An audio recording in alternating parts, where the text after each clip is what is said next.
तो यार आज को हम अपने वादे करने वाले मैं जो बोलता हूँ वो करके हैं ब्रेक और कंटिन्यू के साथ। वैसे तो अपना वादा बहुत लंबा है, सातों जन्म में तेरे मैं साथ रहूंगा यार। लेकिन बूंद बूंद से ही तो सागर बढ़ता है। आज मैं आपको बताऊंगा ब्रेक और कंटिन्यू स्टेटमेंट्स के बारे में, क्या होते हैं ये, क्यों और कैसे यूज करे जाते हैं। देखो, कई बार हम अपने लूप को यूज करते समय ये चाहते हैं कि हमारा लूप यहीं पर खत्म होकर एग्जिट कर जाए, तो उस केस में हम ब्रेक स्टेटमेंट का यूज करते हैं। और कई बार हम चाहते हैं कि एक लूप की कुछ पर्टिकुलर इटरेशंस स्किप कर जाए, तो उस केस में हम कंटिन्यू स्टेटमेंट का यूज करते हैं। बस हो गया, क्या इतना ही आसान है ये? चलते हैं अपनी कंप्यूटर स्क्रीन पर और देखते हैं यार।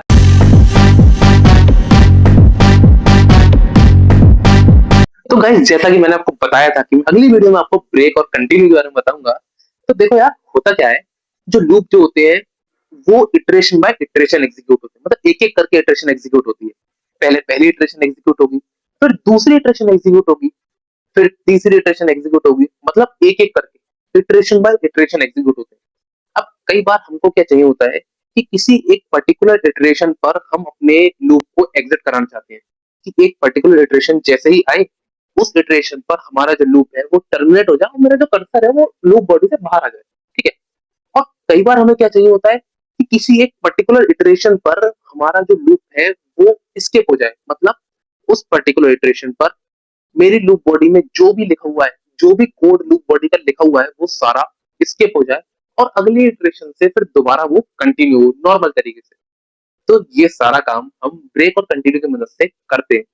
अब लेट्स सी यार कि किस तरीके से काम करते हैं। तो अगर मैं यहाँ पर एक फॉर लूप लगाऊं, लेट्स सपोज मैं इसमें लिखता हूं फॉर आई इन रेंज, मैंने लिखा लेट्स सपोज 12। ठीक है। अब इसमें मैं लिखता हूं प्रिंट आई। तो हम सबको पता है कि यार इसमें और इस इनफैक्ट इसको ऐसे करते हैं आई प्लस 1 कर देते हैं। ठीक है। अब अगर मैं इसको रन करूं तो हम सबको पता है कि मुझे यहाँ पर 1 से लेकर 12 तक की गिनती देखने को मिलने वाली है। ठीक है।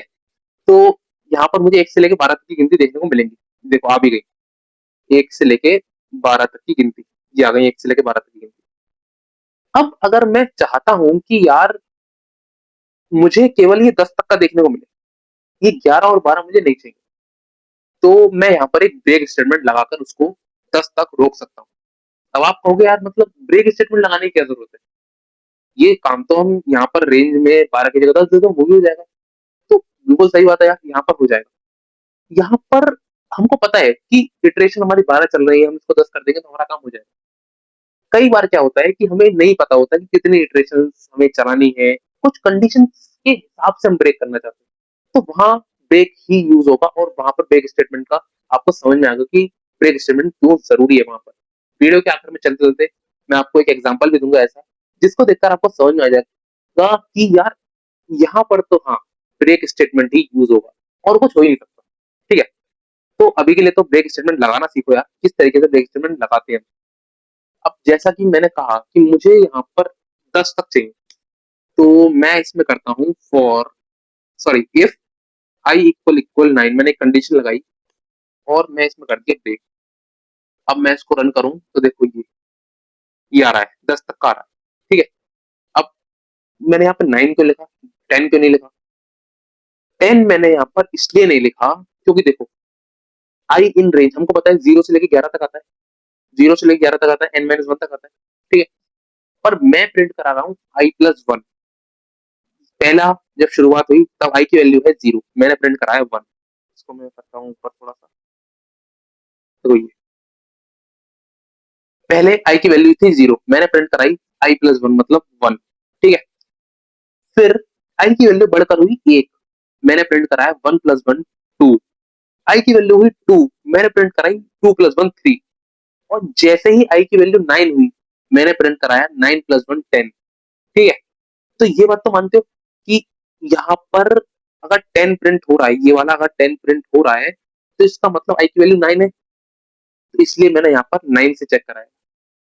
पहले जब आई इन रेंज में 9 आया हुआ, आई की वैल्यू 9 हुई होगी, प्रिंट होगा आई प्लस 1 मतलब 9 प्लस 1 10। उसके बाद चेक होगा क्या इफ आई इक्वल इक्वल 9, क्या आई की वैल्यू 9 है? और हाँ है, इसलिए ये हो गया ब्रेक। ठीक है, मैंने इसको रन करके भी आपको दिखा दिया। अब अगर एक चीज और देखो, अगर थोड़ा सा आपको कंफ्यूजन भी हो रहा हो, वैसे होना नहीं चाहिए, मैं इसमें आई की वैल्यू प्रिंट करा देता हूँ, समझ में आ जाएगा। The value of I is, मैं यहाँ पे स्पेस नहीं दूंगा, और आई, और ऐसा करते हैं, इसको मैं यहाँ ले लेता हूँ नीचे। ठीक है, यहाँ लेते हैं इसको, देखो ये आ रहा है, आई की वैल्यू 9 है और कंडीशन ब्रेक हो गई। ठीक है, अब ब्रेक को ना कुछ आसानी से अगर मैं समझाऊं, बिल्कुल देसी भाषा में, तो ब्रेक का क्या होता है? ब्रेक ये कहता है कि लूप को छोड़ो और निकलो। बिल्कुल देसी भाषा में मैं आपको बता रहा हूँ, लूप को छोड़ो और निकल जाओ यहाँ से, ये ब्रेक कहता है। जैसे ही इस फॉर लूप में इसको ये ब्रेक मिलेगा, तो ब्रेक इससे कहेगा कि भाई लूप सुन, देख, लूप तू यहाँ तक आ तो गया है, अब यहाँ इसको छोड़ और निकल। अगर मैं यहाँ पे लिखूं, एक प्रिंट स्टेटमेंट में लिख देता हूँ यहाँ पे, लूप को छोड़कर निकल गया। ठीक है, देखो अगर मैं इसको रन करूं तो ये आ रहा है 10 वैल्यू प्रिंट हुई, आई की वैल्यू 9 आ गई वहां पर, क्योंकि आई की वैल्यू 9 थी, मैंने प्रिंट कराया i+1, तो 9 आ गई आई की वैल्यू, यहाँ पर 10 आ गया। ठीक है, उसके बाद जैसे ये ब्रेक हुआ, ब्रेक होने का मतलब ये जो लूप बॉडी है, यहाँ से मेरा कर्सर बाहर यहाँ जंप करेगा और ये वाला प्रिंट स्टेटमेंट प्रिंट हो गया, लूप को छोड़कर मैं निकल गया। ठीक है, तो ये तो होता है ब्रेक स्टेटमेंट का यूज। अब क्या हम इसको व्हाइल लूप में भी यूज कर सकते हैं? बिल्कुल कर सकते हैं, डेफिनेटली कर सकते हैं। ठीक है, तो ये भी मैं आपको बता दूंगा व्हाइल लूप में भी कैसे यूज करते हैं, और इसी तरीके से हम वहां पर भी लगाएंगे। अब कंटिन्यू कैसे काम करता है? ब्रेक तो ये हो गया, कंटिन्यू कहता है कि इटरेशन को छोड़कर निकल जा, इटरेशन को छोड़कर आगे बढ़ जा। मैं एक काम करता हूँ, इसको मैं करता हूँ कॉपी, और यहाँ पे मैं इसको पेस्ट करता हूँ। ठीक है, ऊपर वाले को मैं अभी के लिए कमेंट आउट कर देता हूँ, यहाँ पे ये आ गया, और आई इन रेंज i+1 10 प्रिंट हुआ। उसके बाद मैं इसमें करता हूँ यहाँ पर कंटिन्यू, कंटिन्यू। ठीक है, उसके बाद यहाँ पर आई की वैल्यू 9। देखो अब अगर मैं इसको रन करूंगा, इसको मैं अभी के लिए हटा देता हूँ यहाँ से। अब अगर मैं इसको रन करूंगा तो देखो ये आया,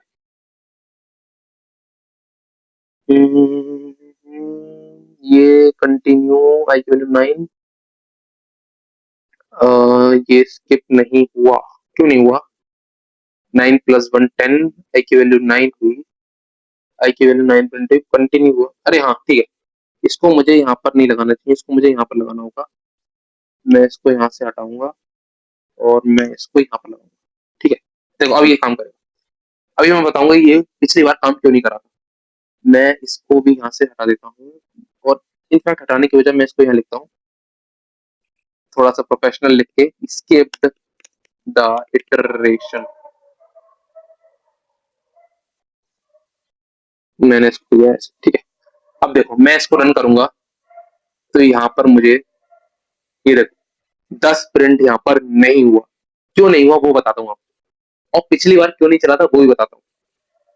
जैसे यहाँ पे मैंने लिखा ना फॉर आई इन रेंज 12, ये 0 से लेके 11 तक चलेगा। हर इटरेशन पर आई की वैल्यू बढ़ेगी और चेक होगी। यहाँ पे ऊपर वाले में क्या हो रहा था कि पहले प्रिंट हो रहा था फिर चेक हो रहा था, यहाँ पर मैं पहले चेक कराऊंगा फिर प्रिंट कराऊंगा।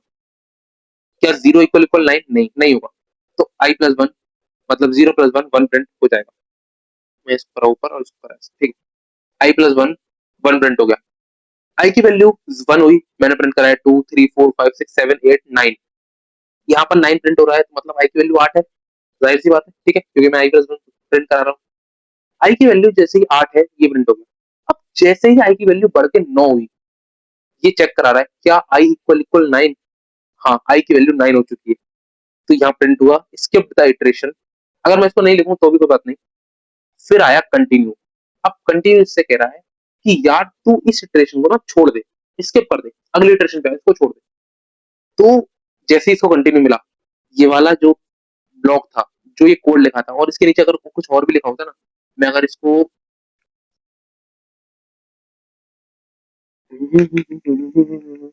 अगर ये 4-5 और भी लिख दूं ना, तो ये सारे स्किप हो जाएंगे और अगली इटरेशन पर मेरा जो लूप है वो आ जाएगा।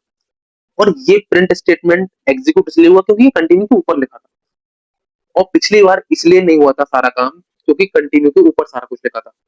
कंटिन्यू के नीचे जो भी लिखा हुआ वो एग्जीक्यूट नहीं हुआ, कंटिन्यू के ऊपर था, क्योंकि भाई जब तक कंटिन्यू नहीं मिला तब तक वो नॉर्मल वर्किंग करेगा, और जैसे ही उसको कंटिन्यू मिला नीचे का सारा कुछ वो स्किप कर देगा।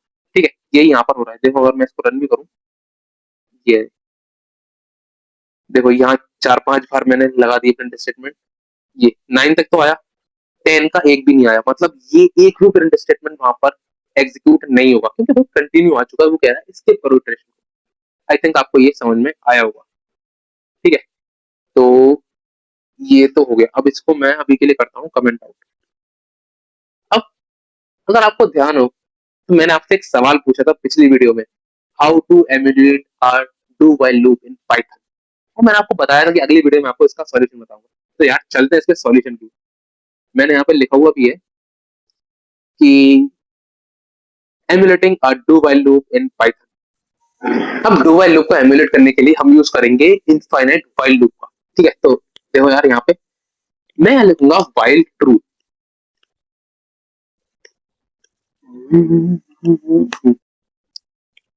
व्हाइल ट्रू का मतलब ये एक इनफाइनाइट व्हाइल लूप चल चुका है, मैं पिछली वीडियो में भी देखा था। अब इस इनफाइनाइट व्हाइल लूप को डू व्हाइल लूप में बदलने के लिए पहले तो मैं यहाँ पे कोड लिखता हूँ अपना। मैंने आपको बताया था कि एक बार तो लूप बॉडी एग्जीक्यूट होगी, तो पहले तो लूप बॉडी लिख देते हैं यहाँ पे। मैं इसमें लिखता हूँ आई, फिर int input enter a number. मैंने उसको बोला कि यार तू एक नंबर एंटर कर। फिर मैं उससे कह रहा हूँ कि यार मैं तुझे प्रिंट करा के भी दिखाता हूँ तूने एंटर क्या करा। तो मैं यहाँ लिखता हूँ यू एंटर्ड, ये कहाँ से चल गया, इसको बंद करते हैं। यू एंटर्ड, उसके बाद ये आगे आई। ठीक है, उसके बाद अब मैं लगाता हूँ कंडीशन। ये तो मेरी लूप बॉडी हो गई जो हर बार एग्जीक्यूट होगी, कम से कम एक बार तो होगी। फिर मैं लगा रहा हूँ कंडीशन, अगर आई की वैल्यू 0 से छोटी है, ध्यान रखना 0 से छोटी है, तो भाई कर दो ब्रेक। ये हो गया ब्रेक। अब ये मेरा एक डू व्हाइल लूप बन चुका है। विश्वास नहीं हो रहा, चला के दिखाऊं? देखो मैं इसको चला के दिखाता हूँ। एक बार मेरी लूप बॉडी हमेशा एग्जीक्यूट होगी। ये पूछ रहा है एंटर अ नंबर, मैंने उसको दिया 9। दोबारा पूछेगा एंटर अ नंबर, मैंने दिया 8, क्योंकि यहाँ मैंने कंडीशन लगाई है कि जब तक 0 से छोटा नहीं, अगर 0 से छोटा होगा तो ब्रेक होगा। और इनफैक्ट मैं इसको ऐसे कर देता हूँ यहाँ ये, और मैं इसमें दे देता हूँ एंटर अ नंबर, और यहाँ मैं देता हूँ 0 टू एग्जिट। ठीक है, अब अगर मैं इसको रन करूं, देखो ये कोई बात नहीं, ये आ गया enter a number 0 to exit. ये एक इंस्ट्रक्शन होगा, जब तक मैं इसको 0 नहीं दूंगा तब तक ये एग्जिट नहीं होगा। देखो ये 8 9 7 6 5 4 3 2, ये एग्जिट होगा ही नहीं, और जैसे ही मैं इसको 0 दूंगा ये एग्जिट हो गया। ठीक है, अब डू व्हाइल लूप कैसे बनाइए, अगर मैं इसमें 0 भी दूंगा ना, ये देखो एक बार मेरा लूप चला, मतलब ये डू व्हाइल लूप बन चुका है। डू व्हाइल लूप का सिंटैक्स मैंने आपको यही तो बताया था। अगर मैं इस पे भी आ जाऊं अपने डे 20 पे, देखो ये बताया था मैंने सिंटैक्स आपको डू व्हाइल लूप का, ये डू लूप बॉडी और फिर कंडीशन चेक होगी, मतलब पहले एक बार तो लूप बॉडी मेरी एग्जीक्यूट होगी, जो कि हो भी रही है। यहाँ पर मैंने 0 दिया, जबकि 0 पे कंडीशन ब्रेक होनी थी, और कंडीशन ब्रेक होकर ये वाला लूप नहीं चलना चाहिए था। अगर सिंपल ये व्हाइल लूप होता तो ये लूप नहीं चलता, लेकिन मैंने यहाँ पे एक डू व्हाइल लूप बनाया, उसमें बॉडी डाली, उसके बाद कंडीशन चेक कराई, अगर आई की वैल्यू 0 हो तब तुम ब्रेक करना। आई थिंक आपको ये समझ में आया होगा कि एक बार लूप बॉडी में आएगा ये व्हाइल ट्रू इनफाइनाइट लूप है, कंडीशन ट्रू है, लूप बॉडी में आया, पूछा नंबर बताओ, कोई भी नंबर एंटर करेगा, प्रिंट हो गया यू एंटर्ड दिस। उसके बाद कंडीशन चेक होगी, इफ आई इक्वल इक्वल 0 तो ब्रेक, कंडीशन हो गई ब्रेक, जो कि यहाँ पे हो रही है। आई थिंक आपको ये समझ में आया होगा, और इनफैक्ट मैं इसको थोड़ा सा बड़ा कर देता हूँ, अच्छा लगेगा। ठीक है, तो बढ़िया। अब एक और कमी रह गई यार आज की वीडियो में। अगर आपको ध्यान हो तो मैंने यहाँ पे बोला था यार कि एक एग्जांपल मैं आपको बताऊंगा कि कहाँ पर आपको समझ में आएगा क्या जरूरत है ब्रेक को पढ़ने की। कोई भी चीज को पढ़ने से पहले हमको पता होना चाहिए उसकी जरूरत कहाँ पर है, तब मजा आता है उसको पढ़ने में। तो यार समझ रहे हैं आप कि ब्रेक की जरूरत आखिर एक्चुअली में आती कहाँ पर है। मैंने आपको बताया था ना कि आखिर में एक प्रोग्राम में आपको बना के बताऊंगा कि जहां पर आपको समझ में आएगा कि ब्रेक की एक्चुअल में जरूरत कहाँ पर है। तो वो मैंने आपको ऑलरेडी बता दिया यार। देखो, जब तक जीरो नहीं होगी तब तक ये चलता रहेगा, अन्यथा ये ब्रेक हो जाएगा। तो यही है ब्रेक का असली यूज। हमें यहाँ इटरेशन नहीं पता, नंबर ऑफ इटरेशन क्या है, यूजर इनपुट पर सारी चीजें डिपेंडेंट है। तो हमने कंडीशन लगाई कि i equal equal zero condition break. तो ये है ब्रेक का असली यूज। तो आई थिंक यार आपको अब ये सारा कुछ समझ में आ गया होगा और मजा भी बहुत आएगा आज के सेशन में।